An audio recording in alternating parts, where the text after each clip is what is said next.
तो current affairs के आज के अंक पे मैं आप सभी के लिए कुछ महत्वपूर्ण करंट अफेयर्स के विषय वस्तु और टॉपिक लेकर के आया हूं, जो कि आपके एग्जाम के दृष्टिकोण से मोस्ट इंपॉर्टेंट टॉपिक हैं। और आप देख रहे हैं पिछले काफी दिनों से हम लोग लगातार काफी सारे टॉपिक कर चुके हैं। अभी तक लगभग 150 टॉपिक आप सभी के कंप्लीट हो चुके हैं। आगे उसके आगे मैं लेकर के चल रहा हूं और अभी मान के चलिए कि 50 टॉपिक और आपके होंगे और ये टॉपिक मोस्ट इंपॉर्टेंट टॉपिक है।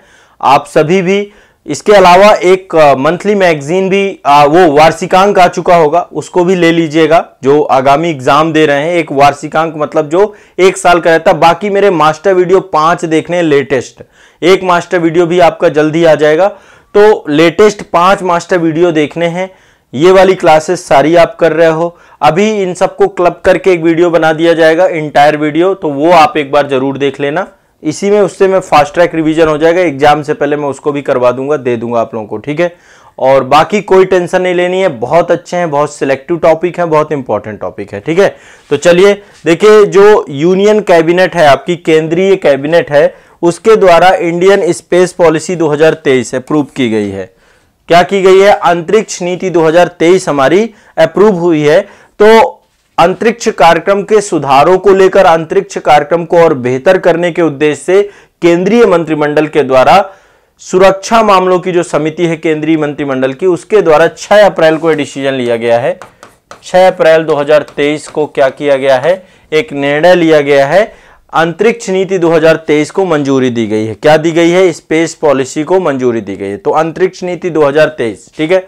अब अंतरिक्ष नीति 2023 में क्या क्या चीजें जोड़ने की प्रयास किया जा रहा है कि भाई इसमें क्या क्या कर दिया जाए, क्या क्या जोड़ दिया जाए। तो सबसे पहले देखिए, अब आपको पता है कि जिस तरीके से सभी क्षेत्रों में प्राइवेट सेक्टर को एंट्री मिल रही है, वैसे ही स्पेस पॉलिसी के तहत अब अंतरिक्ष क्षेत्र में भी निजी क्षेत्र आ जाएगा। प्राइवेट सेक्टर को एंट्री मिल रही है, निजी क्षेत्र का प्रवेश, प्राइवेट सेक्टर, इसका भी प्राइवेटाइजेशन किया जा रहा है कि भाई प्राइवेट सेक्टर यहां पर प्रवेश कर जाए। अच्छा, प्राइवेट सेक्टर प्रवेश करेगा तो, और इस पॉलिसी को लागू करवाने के उद्देश्य से एक संस्था बनाई गई जिसका नाम है इन स्पेस। एक संस्था, जैसे एक तो इसरो है आपकी, लेकिन इसरो व्यस्त रहती है, इसरो के पास इतने सारे कमर्शियल उपग्रह हैं, उपग्रहों को भेजना होता है और बहुत सारे काम होते हैं। तो उसके लिए एक नई एजेंसी बनाई गई है, Indian national space promotion and authorisation centre, ठीक है। इसका शॉर्टकट में नाम है आपका क्या है? In space. इसका फुल फॉर्म बता रहा हूं, लिख लो, Indian national space promotion and authorisation Centre, in space, इसकी स्थापना की गई है, ठीक है। यह संस्था क्या करेगी? इस पॉलिसी को लागू करवाएगी और साथ साथ अब निजी क्षेत्र में जो एक नया स्कोप बढ़ रहा है उसको लेकर के, प्रमोशंस को लेकर के काम करेगी। तो यह भी दिमाग में रखना है आपको। क्लियर है? स्पष्ट है सभी को? सभी को क्लियर है? अब देखिए, जब से ये संस्था बनी है, इसमें लगभग अभी 200 से ज्यादा स्पेस से क्षेत्र जुड़े हुए जो स्टार्टअप हैं वो रजिस्टर्ड कर चुके हैं। मतलब कि प्राइवेट सेक्टर एंट्री करेगा तो आपको पता है कि फिर प्राइवेट सेक्टर को टाइम नहीं लगता है, प्राइवेट सेक्टर बहुत तेजी से इस तरीके की चीजों को एडॉप्ट करता है, ठीक है। अभी ये सारी चीजें अमेरिका वगैरह में देखने को मिलती थी, आपने देखा है जो एलन मस्क हैं, स्पेस एक्स रॉकेट वगैरह, तो यूरोप वगैरह यूरोपीय देशों में प्राइवेट सेक्टर को लेकर के था। तो अब भारत भी चाहता है कि निजी क्षेत्र प्रवेश करे, लेकिन कुछ प्रतिबंधन भी है। निजी क्षेत्र सैन्य गतिविधियों से नहीं जुड़ेगा, सैन्य गतिविधियां भारत सरकार के पास रहेगी। देखिए, अंतरिक्ष का उपयोग जो है ना, सैन्य के लिए भी होता है, सैन्य उपयोग के लिए भी होता है, सेना की सैटेलाइट्स होती हैं, बहुत सारी चीजें हैं। और राष्ट्रीय लक्ष्यों के अतिरिक्त अन्य कोई भी क्षेत्र में जो है अब ये एजेंसियां काम करेंगी, ठीक है।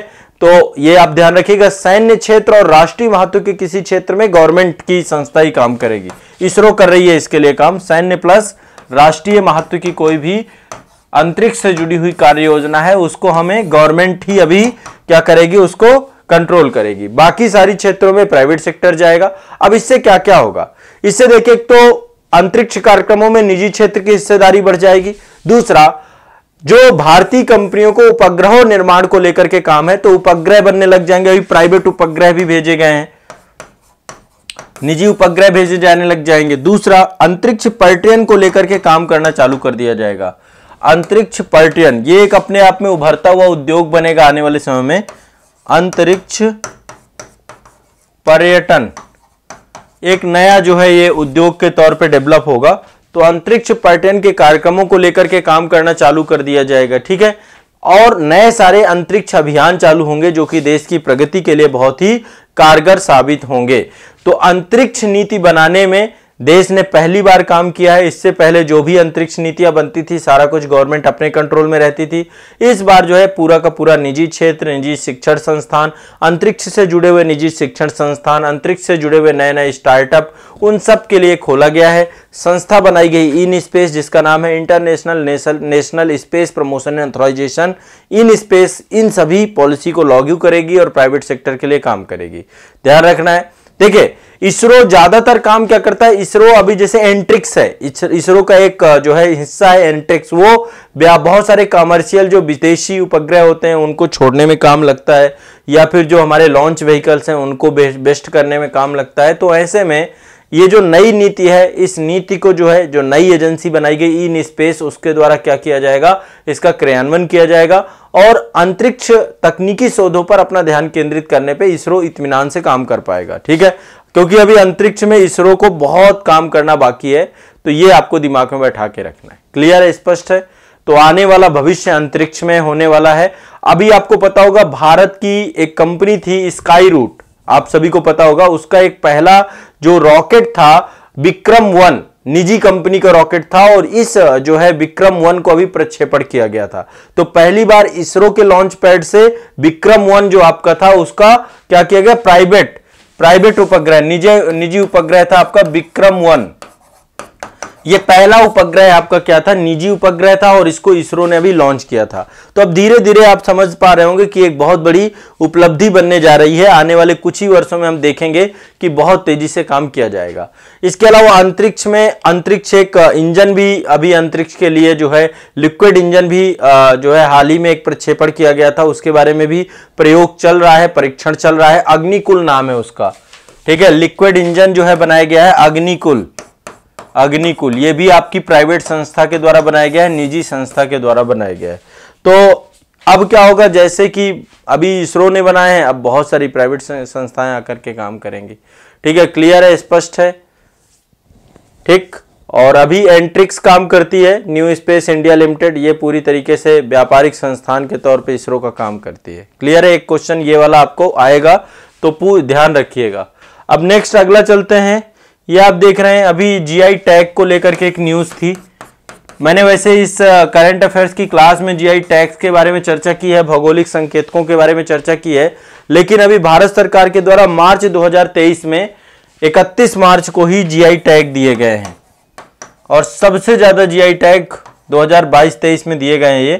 तो 31 मार्च 2023 को 33 नए जीआई टैग दिए गए हैं, 33 नए जीआई टैग दिए गए हैं, ठीक है। जिसमें सबसे ज्यादा जीआई टैग उत्तर प्रदेश को दिए गए। कितने दिए गए हैं, 10 जीआई टैग केवल यूपी के हैं।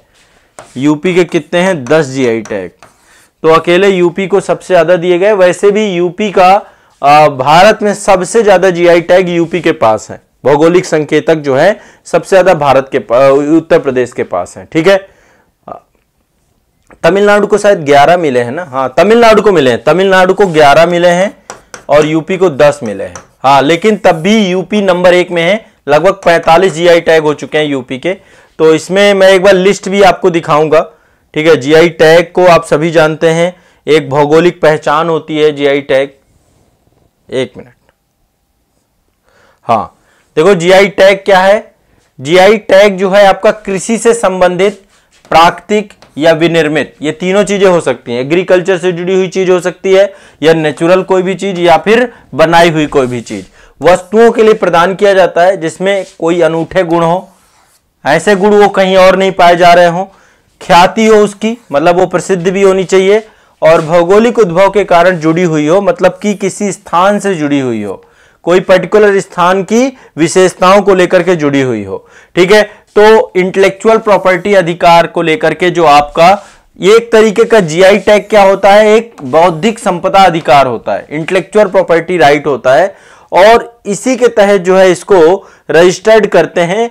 और इसके लिए देखिए अंतरराष्ट्रीय स्तर पर एक संस्था है, वर्ल्ड इंटेलेक्चुअल प्रॉपर्टी ऑर्गेनाइजेशन, विपो जिसे बोलते हैं हम लोग, वर्ल्ड इंटेलेक्चुअल प्रॉपर्टी ऑर्गेनाइजेशन, विपो, ठीक है। तो ये भी ध्यान रखना है। अंतरराष्ट्रीय स्तर पर ये क्या करती है, ज्योग्राफिकल इंडिकेशन का काम करती है, जीआई टैग देने का काम करती है। तो इसमें किसी भी उत्पाद को विशेष भौगोलिक पहचान दी जाती है विपो के द्वारा।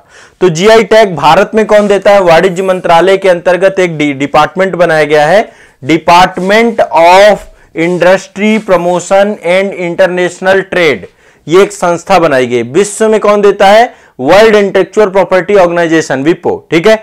और भारत में वाणिज्य मंत्रालय के अंतर्गत है department of industry promotion and international trade, ठीक है।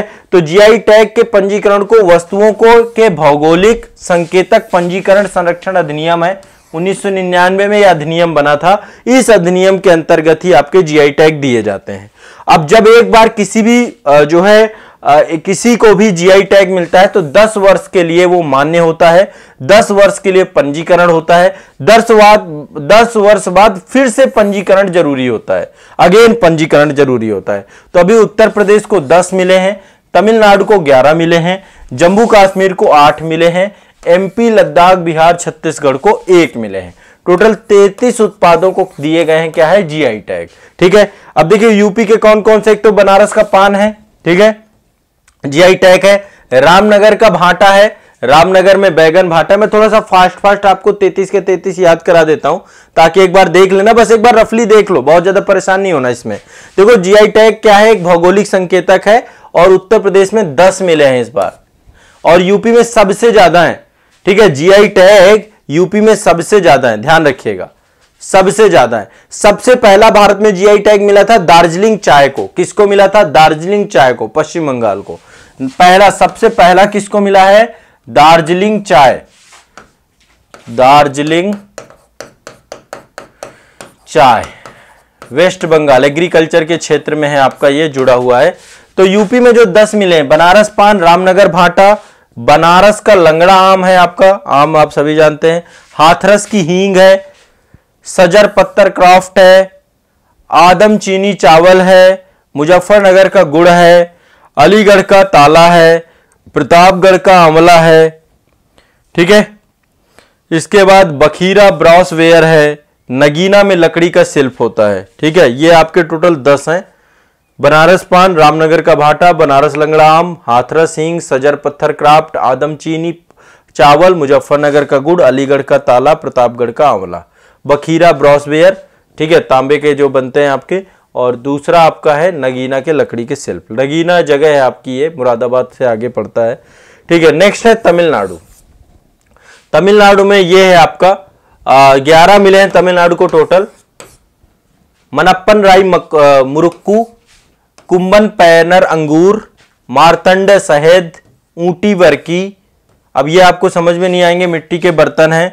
ये साबूदाना है सलेम का, वेत्रिलाई है, नेगाम सूती साड़ी है। इसको बिल्कुल याद करने की जरूरत नहीं है, बस आपको रफली बस न्यूज दे रहा हूं, एक बार दिखा रहा हूं आपको। पत्थर की नक्काशी पे ये माई लड़ी में एक जगह है और ये आपका जो है रतन शिल्प से जुड़ा हुआ है। इसके बाद सोल बंधन वेत्रलई से जुड़ा हुआ है। इसके बाद लद्दाख में लकड़ी की नक्काशी है, एक आपका लद्दाख से है। बिहार में मरचा चावल को मिला है नंबर 1, एक यहां से मिला है। छत्तीसगढ़ में नागरी दुबराज चावल को मिला है। मध्य प्रदेश में रीवा सुंदर रजा आम को मिला है, ठीक है। और जम्मू कश्मीर में टोटल 8 है। रामबन का अनारदाना है, बसोहली पेंटिंग है, बसोहली पश्मीना ऊनी उत्पाद है, चक्री लकड़ी का शिल्प है, भद्रवाह रजमा है और आपका मुस्क बुदबू चावल है, कलादी है और सुलई शहद है। अब ये इतने याद नहीं होते, किसी को याद नहीं होते, आप भी कोशिश मत करना, बस ये रफली आपको एक जानकारी रखनी है। अब यहाँ पे कुछ फैक्ट हैं। पहला तो आपको बताया मैंने, पहला आपको मिला है दार्जिलिंग को, फर्स्ट है दार्जिलिंग को, याद रखिएगा। यूपी में टोटल सबसे ज्यादा है, जिनमें से 45 उत्पाद यूपी के पास है, 45 यूपी। भारत में सबसे ज्यादा जीआई टैग उत्तर प्रदेश के पास है, ठीक है। इनमें से केवल 20 आपके बनारस के हैं, 20 जो है जीआई टैग बनारस क्षेत्र के पास है। आप सोच सकते हैं 20 बनारस के पास है, ठीक है, 20। तो ये आपका जो है जीआई टैग से जुड़ी हुई कुछ जानकारी थी।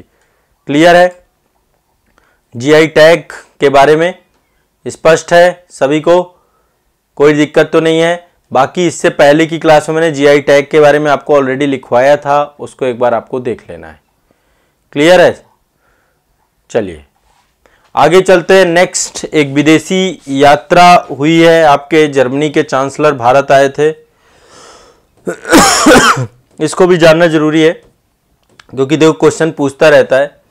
और अंतर्राष्ट्रीय संबंध से जुड़े हुए टॉपिक में अभी तक मैंने 2-3 टॉपिक आपको बताए। एक तो ऑस्ट्रेलिया के पीएम आए थे भारत में, है ना, उसके बारे में हमारी चर्चा हुई थी। और जापान के भी आए थे, उनके बारे में भी चर्चा हुई थी। अब जर्मनी चांसलर, इनका नाम है ओलाफ शोल्ज। इनका नाम है ओलाफ शोल्ज।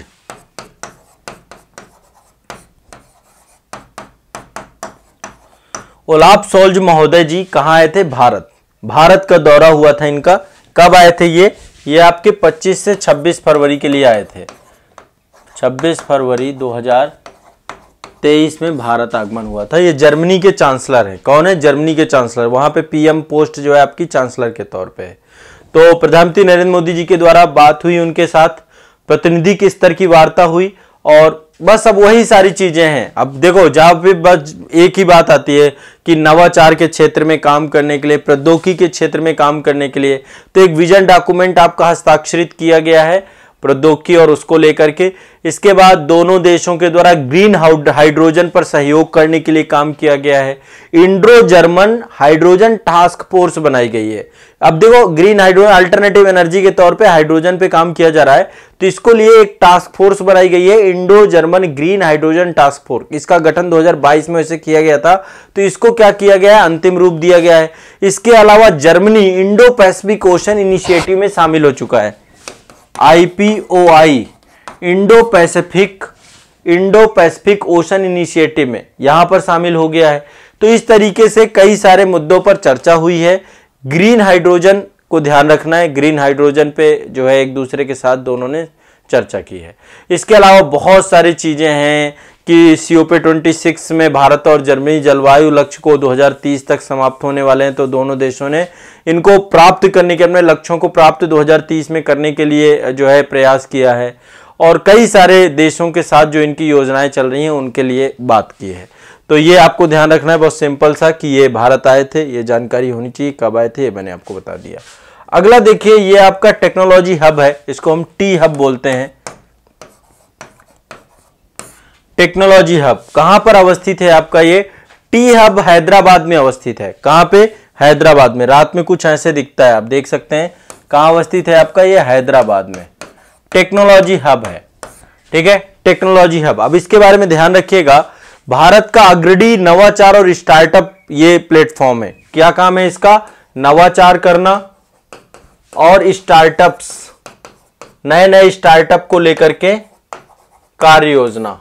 ठीक है, तो ये टी हब जो है आपका टेक्नोलॉजी हब कहा जाता है। हैदराबाद में विश्व का सबसे बड़ा नवाचार केंद्र का बनाया गया है आपका। ये हैदराबाद में बनाया गया विश्व का सबसे बड़ा नवाचार केंद्र है। कब बनाया गया है? 28 जून को, 28 जून 2022 को जो है इसका उद्घाटन हुआ था। ये दिमाग में रखना है। ठीक है, इसका फुल फॉर्म ये नवाचार केंद्र है। ठीक है, विश्व का सबसे बड़ा है, शायद पूछ ले, तो ये आपको ध्यान रखना है। ठीक है, इंक्यूबेटर संगठन टेक्नोलॉजी हब इसको बोलते हैं। टी हब जो है इसको बनाया गया, तो बिजनेस के क्षेत्र में नवाचार करना, इनोवेशन करना, इस सब के लिए काम किया जाएगा। जैसे ई वाहन, इलेक्ट्रिक व्हीकल को लेकर काम करना, मोबिलिटी को लेकर काम करना, हेल्थ टेक को लेकर के कैसे हेल्थ टेक पे काम किया जा सकता है, इंटरप्राइजेस टेक पे काम किया जा सकता है, आर्टिफिशियल इंटेलिजेंस पे काम किया जा सकता है। इन सब को लेकर टी हब जो है विश्व का सबसे बड़ा वैश्विक नवाचार केंद्र हैदराबाद में बनाया गया है। ठीक है, यह भी दिमाग में रखना है। क्लियर है, स्पष्ट? देखिए वैसे तो देखा जाए पहले ये अभी नहीं बना है, 2015 में बना था, लेकिन अब इसको नवाचार केंद्र के तौर पे कन्वर्ट कर दिया गया है। पहले एक स्टार्टअप इंक्यूबेटर के तौर पे काम करता था, लेकिन अब वर्तमान में इसको वैश्विक नवाचार केंद्र के तौर पे एस्टेब्लिशमेंट करने का काम किया गया है। तो ये आपको ध्यान रखना है, टी हब आपका वैश्विक नवाचार केंद्र है। कहां पर है? हैदराबाद में, तेलंगाना में। हैदराबाद तेलंगाना में। ठीक है, इसके बाद अगला जो है फल्गु नदी के बारे में आप सभी जानते हैं। फल्गु नदी के किनारे बसा हुआ है गया। बहुत सारे लोग फल्गु नदी गया जाते हैं और गया अपने जो पितर होते हैं, पूर्वज होते हैं, उनकी अंतिम आंतरिक शांति के लिए, अंतिम शांति के लिए यहां पर जाकर के जो है गया में पिंड दान करते हैं। तो इसको मोक्ष की भूमि कहा जाता है। गया को क्या बोला जाता है? मोक्ष की भूमि। कहां है? बिहार में। यहां पर देश का सबसे बड़ा रबर डैम बनाया गया है। क्या बनाया गया है? Rubber dam. Rubber dam. देखो फल्गु नदी में वैसे भी बहुत ज्यादा पानी होता नहीं है, तो यहां पे पानी की उपस्थिति रह सके प्रॉपर, तो बिहार के मुख्यमंत्री नीतीश कुमार जी के द्वारा फल्गु पर इस डैम का उद्घाटन किया गया था 8 सितंबर 2022 को। 8 सितंबर 2022 को यह भारत का सबसे बड़ा रबर डैम बना है। नीचे आप देख सकते हैं शायद, ये है ना, भारत का सबसे बड़ा रबर डैम बनाया गया है यहां पर, ठीक है, ताकि जल की उपलब्धता हर समय पे उपस्थित रह सके इस नदी पर, ठीक है। तो डैम बनने के बाद जो है यहां पर जल का पानी जो है, चाहे वो देखो किसी भी रूप में हो, चाहे वर्षा के तौर पे हो या फिर पानी का संचय किया जा सके। तो अभी लगभग 10 फीट तक पानी इसमें जमा हो चुका है, और इससे जो लोग पिंडदान करने आ रहे हैं उनको आचमन के लिए कई बार जो है 2 फीट गड्ढा खोदना पड़ता था। अब ये डैम के बन जाने से अब उनको इसकी जरूरत नहीं पड़ेगी, और लगभग ये जो है एक बहुत इंपॉर्टेंट है कि जब से डैम बन गया है 2.5 किलोमीटर क्षेत्र तक गया में पानी क्या रहेगा? आपका रुका रहेगा, पानी यहां पर जमा रहेगा। तो ये भी आपको दिमाग में रखना है, ठीक है। तो इसमें रबर ट्यूब लगे हुए हैं, बहुत सारे 6 स्पैन लगे हुए हैं, और यहां पर जो है बड़े स्तर पर जो है फल्गु नदी में जल के प्रवाह को उसको संचालन किए, उसको एक तरीके से देखो बांध का काम क्या है? जल के प्रवाह को कंट्रोल करना, जल का भंडारण करना। तो एक तरीके से यहां पे कंट्रोल करने का काम रहेगा। आपको सिर्फ इतना याद रखना है कि भारत का सबसे बड़ा रबर डैम कहां पर बना है? फल्गु नदी पर, गया पर। गया और बिहार पर यह आपका बना है। बोध गया नहीं, गया, ठीक है। बोध गया अलग है, गया अलग है। इसको गया जी डैम के नाम से भी बोलते हैं, ठीक है। आधुनिक तकनीकी पर आधारित ये रबर डैम बनाया गया है, और ये आपको दिमाग में बैठाना है, ठीक। यहीं पर आपका विष्णुपद मंदिर है वहां पर, और यहीं पर आपका फल्गु नदी पर मोक्ष की भूमि, लोग पिंडदान के लिए जाते हैं। ये भी दिमाग में बैठा के रखना है। एक ये देखिए बहुत इंपॉर्टेंट है, लोथल में जो है राष्ट्रीय समुद्री विरासत परिषद बनाया गया है, नेशनल मैरीटाइम म्यूजियम बनाया गया। कहां पर? लोथल पे। लोथल पे, लोथल पे क्या बनाया गया है? राष्ट्रीय समुद्री विरासत परिषद, ठीक है। तो भारत की समृद्ध विविध समुद्री विरासत को प्रदर्शित करने के उद्देश्य के लिए गुजरात में ऐतिहासिक स्थल लोथल के बारे में आप सब जानते हैं। इंडस वैली सिविलाइजेशन की साइट है ये, ठीक है। भोगवा नदी के किनारे है। किस नदी के किनारे है ये? भोगवा नदी के किनारे, ठीक है। भोगवा नदी के किनारे लोथल अवस्थित था, और ये एक डक यार्ड था। क्या था? बंदरगाह था आपका, बंदरगाह। सिंधु घाटी सभ्यता का एक बंदरगाह के तौर पे था। तो यहीं पर आपकी बनाया गया राष्ट्रीय समुद्री विरासत परिषद। क्या बनाया गया? आपका राष्ट्रीय समुद्री विरासत परिषद। तो अभी प्रधानमंत्री नरेंद्र मोदी जी के द्वारा इस परियोजना की आधारशिला रखी गई है। बंदरगाह और जलमार्ग मंत्रालय के अनुसार इस योजना को पूरा किया जाएगा, और भारतीय नौसेना जो है ये अभी उसका मतलब ये बन के तैयार होगा, अभी टाइम लगेगा। तो यहां पर जो है बड़े स्तर पे संग्रहालय भवन परिसर को डेवलप किया जाएगा। तो एक ये म्यूजियम बनाया गया है, कुछ इस तरीके से दिखेगा ये म्यूजियम अपने आप में।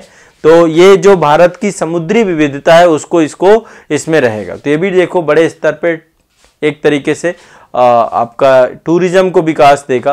तो यहाँ पे सब कुछ होगा, एक जो है थिएटर होगा, बगीचा परिसर है ना। तो इस तरीके से इस पे लोथल शहर के बारे में भी काफी सारी चीजें मिलेंगी। समुद्री संस्थान भी यहाँ पे होगा, जिसको लेकर के जो है छात्रावास भी एक बनाया जाएगा, इको रिजॉर्ट बनाया जाएगा, समुद्री और नेवल थीम पार्क बनाया जाएगा, क्लाइमेट चेंज थीम पार्क बनाया जाएगा, एडवेंचर एज्यूमेंट पार्क बनाया जाएगा। तो काफी सारी चीजों को लेकर यहाँ पे बनाया जाएगा। और ये सागर माला परियोजना जो आपकी है, उस परियोजनाओं से जोड़ करके इस तरीके के विरासत स्थलों को बनाया जा रहा है, ताकि लोगों में क्या लिया जाए? जागरूकता लाई जा सके। तो समुद्री मैरीटाइम पार्क आपका कहां बन रहा है? लोथल में। लोथल कहां है आपका? गुजरात में है आपका। बहुत सारे लोगों को पता नहीं होगा, तो गुजरात में लोथल है, ठीक है। सिंधु घाटी सभ्यता की साइट है, गुजरात में अवस्थित है। चलिए, ये आप देखिए औरंगाबाद से जुड़ी हुई एक खबर है। महाराष्ट्र का औरंगाबाद है ये। औरंगाबाद कई जगहों पे यूपी में भी मिल जाएगा, लेकिन ये महाराष्ट्र वाला औरंगाबाद है। तो Aurangabad smart city development council limited है, ठीक है। अब आपको पता है शहरों को जो है टेक्नोलॉजी से जोड़ा जा रहा है।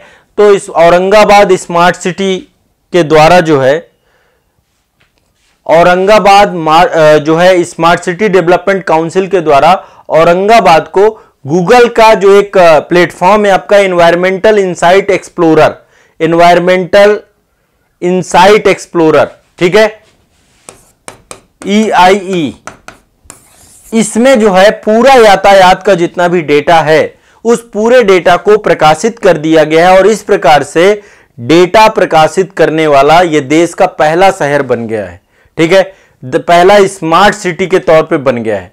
तो दिल्ली में एक समिट हुई थी, दिल्ली में एक कार्यक्रम हुआ था, उसके तहत औरंगाबाद ने यातायात डेटा था उसका पूरा का पूरा सार्वजनिक कर दिया है, पूरे के पूरे डेटा से। अब देखिए इससे क्या होगा, देखिए शहर में बहुत सारे जो उससे जुड़ी हुई प्रॉब्लम्स हैं, उन सभी प्रॉब्लम के समाधान को विकसित करने के लिए जो बहुत सारे अनुसंधान समूह हैं वो इसके साथ काम कर पाएंगे। इससे शहर में पर्यावरण में सुधार होगा, पर्यावरण के साथ साथ सोसाइटी में भी सुधार किया जाएगा।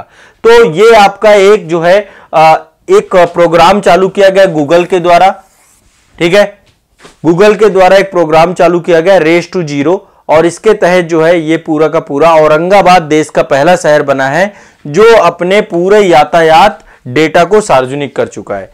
तो आप लोग यदि लिखना चाहो तो लिखिए औरंगाबाद देश का पहला यातायात डेटा सार्वजनिक करने वाला, है ना, पहला शहर बना है गूगल के साथ, ठीक है, इतना आपको ध्यान में रखना है। तो 2 अगस्त 2022 को जो है डेटा प्रकाशित हो गया था आपका, और इसके माध्यम से बड़ी तेजी से जो है औरंगाबाद शहर में एनवायरनमेंट और यातायात को बेहतर बनाने के प्रयास किया जाएगा, ठीक है। इसके बाद जो है अभी मतलब टोटल 4 शहरों के लिए सुविधा दी गई थी, बेंगलुरु, चेन्नई, पुणे, औरंगाबाद। तो 4 शहरों में औरंगाबाद को पहले चुना गया है, और इससे जो है ट्रैफिक डेटा से गूगल जो है सार्वजनिक तौर पे इसको बताने के बाद अब जलवायु कार्य योजना पर काम किया जा सकता है। यूनाइटेड नेशन के भी इसमें मदद करेगा, ठीक है, यूनाइटेड नेशन के जो है बहुत सारे कार्यक्रम हैं जिससे ये जुड़ जाएगा आपका, ठीक है। तो ये आपको दिमाग में बैठना है, औरंगाबाद शहर आपका जो है सार्वजनिक डेटा करने वाला, यातायात डेटा इसने सार्वजनिक किया अपना, इससे जुड़ी हुई खबर आपकी ये हो गई। तो पहला आपका ये हो गया। दूसरा, लोथल में आपका राष्ट्रीय समुद्री विरासत, ये आपका म्यूजियम बना हुआ है। देश का सबसे पहला रबर डैम आपका फल्गु नदी पर बना हुआ है, गया बिहार पे, ठीक है। इसके बाद आपका ये टी हब है, टेक्नोलॉजी हब है आपका, ये कहाँ पर है, हैदराबाद में है। इसके बाद आपका जो है ये जर्मनी के चांसलर आए हुए थे, ओलाफ सोल्ज, ठीक है, इनके बारे में चर्चा हो गई। टोटल 33 जीआई टैग दिए गए हैं आपके, जिसमें सबसे ज्यादा यूपी के पास हैं 45 टैग, ये भी आपके हो गए, ठीक है। ज्योग्राफिकल इंडिकेशन क्या होते हैं ये भी मैंने आपको बताया कि जीआई क्या है, एक तरीके से किसी भी क्षेत्र की भौगोलिक पहचान होती है जो अपने अनूठे गुणों से जुड़ी होती है, ख्याति से जुड़ी होती है, वस्तुओं से जुड़ी होती है, इसके लिए प्रदान किया जाता है। और ये आपको जो है जीआई टैग के बाद एक और न्यूज थी आपकी भारत का, यहाँ पे एक अंतरिक्ष नीति 2023 को लेकर के भी मैंने चर्चा कर ली। तो आज के करंट अफेयर्स में इतना ही रखेंगे, इतना ही टॉपिक रखेंगे।